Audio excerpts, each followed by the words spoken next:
Now then, it's just over 12 months since the Olympic Games. Certain sports have been thrust into the limelight due to its success. Today, though, we're looking at lesser-known sports. Our reporter, Dan White, has been looking at archery and has been to meet a Bristol Olympian and some of the coaches at Cleeve Archery Club in South Gloucestershire to find out what legacy, if any, the Olympics has left their sport.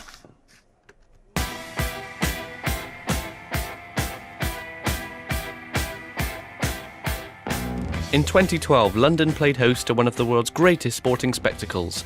Athletes representing over 200 countries in a number of different events made the summer one to remember for the hundreds of thousands who attended and the many millions who watched on television. London calling to the faraway towns. Now war is declared and battle come down. If I'm being honest, archery is something I used to associate with countryside fields and Robin Hood.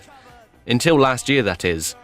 In the beautiful setting of Lord's Cricket Ground, Bristol's Larry Godfrey did his country proud, coming fourth in the men's individual tournament. Larry Godfrey, who's left-handed, leads a 9 to go through to the last 16. Come on, Larry. And there you go. And he's had a terrific run with another 10. He has barely dropped a point. He dropped only 6 in the previous match. He started with a 7 with his first arrow in this, and he's barely dropped a point. He looks in terrific form, and he's hitting an imaginary 6. I can't believe this is all coming from the archery, Jonathan. They sound like it's a boxing match. Tell us, is he punching the air and jumping around? He's sticking a 4 to the crowd. I mean, it is terrific. After the Olympics, however, there has been a significant lack of coverage for archery, while sports such as athletics and cycling appear to go from strength to strength. But has Larry persuaded people in his home city to take up the sport?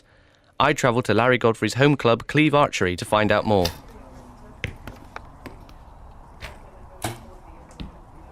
So, Larry, a year on from the Olympics, how was your Olympic experience for you?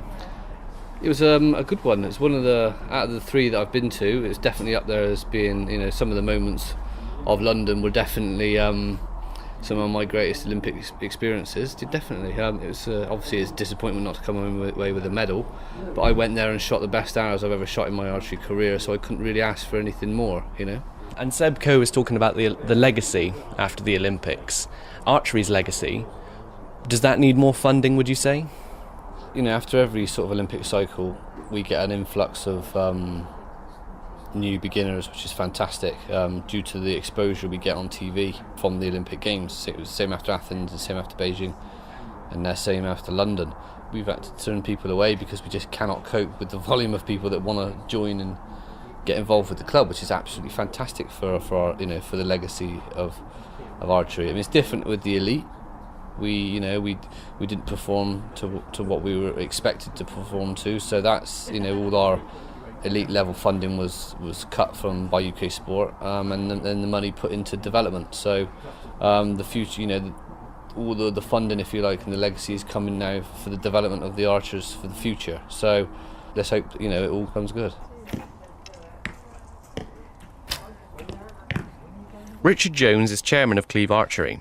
He says the very best youngsters in the country are getting the support they need to get a shot at the Olympics, but thinks time will tell if it produces a future gold medalist. They're really looking at the 12 to 15-year-olds are looking at later Olympics. So they've got a big program going for youngsters on the academies, and they're putting a lot of money and effort into the young archers in these academies, which could be good. These academies, I think there's one up in the north, one in the Midlands, in Lilleshall. I think next month they're starting the first sessions at this one in the Southern Academy, which is just north of Gloucester.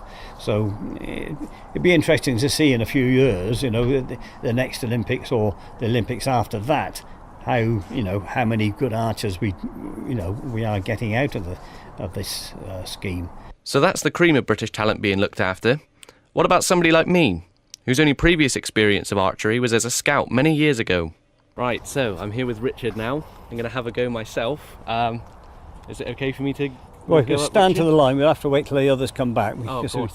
We don't want to... No, don't want to let me loose with everybody else. No, that's right. You haven't got any apples on the head, so... No.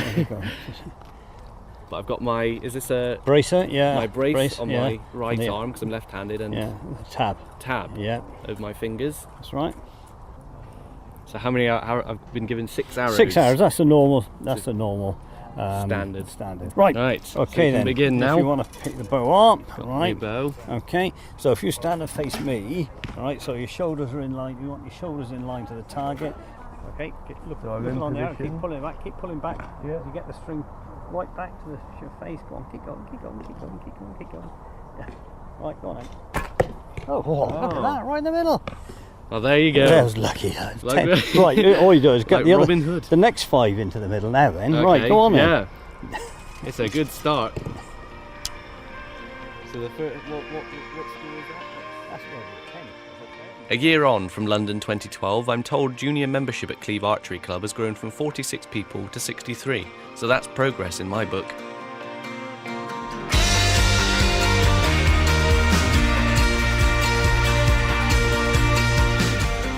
The last word goes to our Olympic archer Larry Godfrey, who says there is hope his sport can get more coverage in the future.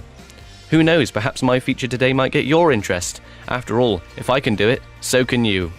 What I'd like to see is maybe a big one of the big TV sponsors get hold of an event and and start getting it on the TV, because I think, like, you look at the darts before that became televised. It was quite similar to archery, and not many people did it, apart from pub people. But once it got televised, that's it. Boom! It's massive.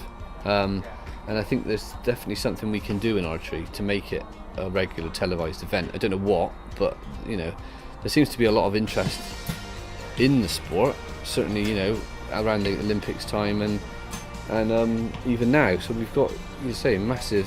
I think there's over 40,000 members in the country now, so I'd like to see it move on even further.